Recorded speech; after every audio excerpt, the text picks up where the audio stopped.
اور 1423 ہے۔ حضرت ابو ہریرہ رضی اللہ تعالی عنہ اس کے راوی ہیں۔ نبی کریم صلی اللہ علیہ وسلم نے ارشاد فرمایا کہ سبعۃ یظلھم اللہ تعالی فی ظلہ یوم لا ظل الا ظلہ۔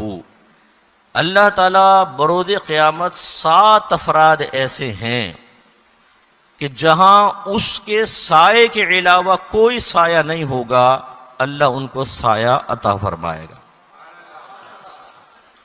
اب اللہ تو نور ہے، اللہ کے سائے کا کیا مطلب؟ نور کا سایہ نہیں ہوتا کہ لائٹ اگر آ رہی ہے تو اس لائٹ کا سایہ کبھی آپ نے نہیں دیکھا ہوگا، بلکہ وہ تو سایوں کو مٹا دیتی۔ اس کا مطلب یہ ہے کہ یہ 7 قسم کے اشخاص ایسے ہیں جو بروز قیامت اللہ کی خصوصی پناہ میں ہوں گے، یا اللہ تعالیٰ ان کو عرش کا سایہ عطا فرمائے گا۔ اور جس کو اللہ عرش کا سایہ عطا فرمائے گا وہ لوگ ہوں گے جنہیں نہ بھوک لگے گی، نہ پیاس، نہ گرمی، نہ ذلت، نہ رسوائی، گویا کہ اللہ ان سے راضی ہوگا۔ تو اس ایک جملے میں رضائے الہی کا پیغام بھی ہے، اور جس سے اللہ راضی ہوگا وہ شفاعت سرکار کا مستحق بھی ہوگا، اس کے سیدھے ہاتھ میں اعمال نامہ بھی دیا جائے گا، وہ پل صراط پر ثابت قدمی بھی حاصل کرے گا، اور اللہ تعالیٰ کے رحمت سے جنت میں داخلہ بھی پائے گا۔ 7 افراد ایسے ہیں جن کے بارے میں یہ بشارت نبی کریم صلی اللہ علیہ وسلم نے ارشاد فرمائی۔ پہلا فرمایا امام عدل، عادل امام۔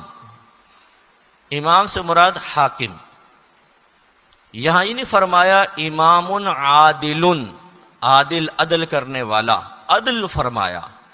عدل مصدر ہے، اس کا مطلب ہوتا ہے عدل کرنا۔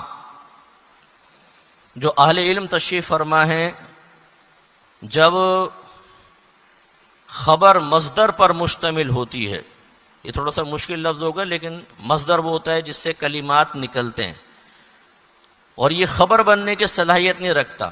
جیسے میں کہوں زید ظلم، زید ظلم ہے، آپ کہیں گے ظلم تو نہیں ہے، ظالم بولے نا کہ ظالم ہے۔ ایسے یہاں عادل نے فرمایا، عدل فرمایا۔ جب مصدر کو بطور خبر لایا جاتا ہے تو مبالغہ مقصود ہوتا ہے۔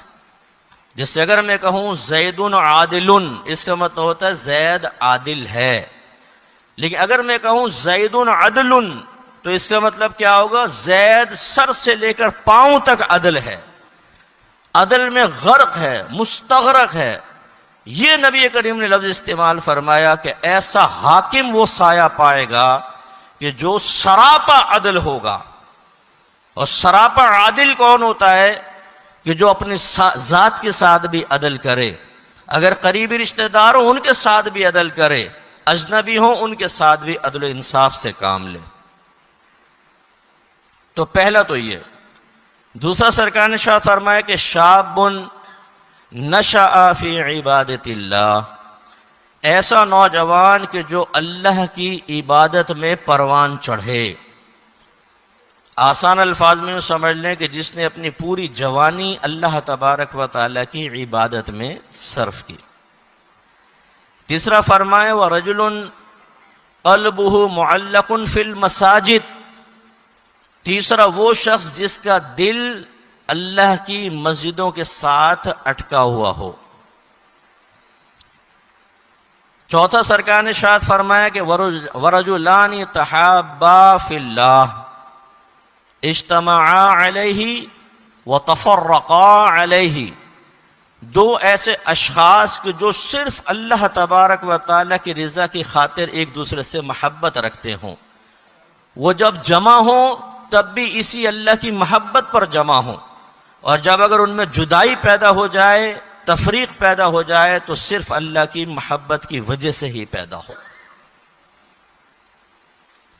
اس کے بعد فرمایا وَرَجُلٌ دَعَتْهُ امْرَأَةٌ ذَاتُ مَنْصِبٍ وَجَمَالٍ، وہ شخص بھی عرش کے سائے میں ہوگا کہ جسے ایک ایسی عورت اپنی طرف بلائے، گناہ کی دعوت دے، جو منصب والی بھی ہو، یعنی مال و دولت اور اچھے خاندان سے تعلق رکھتی ہے، اور حسین و جمیل بھی ہو، لیکن فقالا، پھر وہ مرد یوں کہہ دے، انی اخاف اللہ، میں تیرے ساتھ برائی نہیں کر سکتا کیونکہ میں اللہ کا خوف رکھتا ہوں۔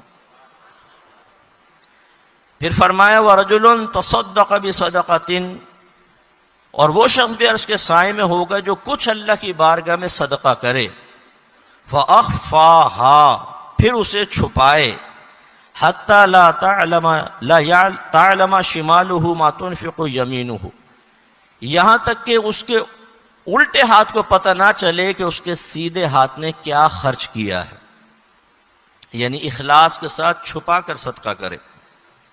اور آخری فرمائے وَرَجُلٌ ذَكَرَ اللَّهَ خَالِيًا، وہ شخص جس نے اللہ تبارک و تعالیٰ کو تنہائی میں یاد کیا، فَفَاضَتْ عَيْنَاهُ، پھر اس کی دونوں آنکھیں بہہ پڑیں، وہ خوف خدا کے باعث رو پڑا۔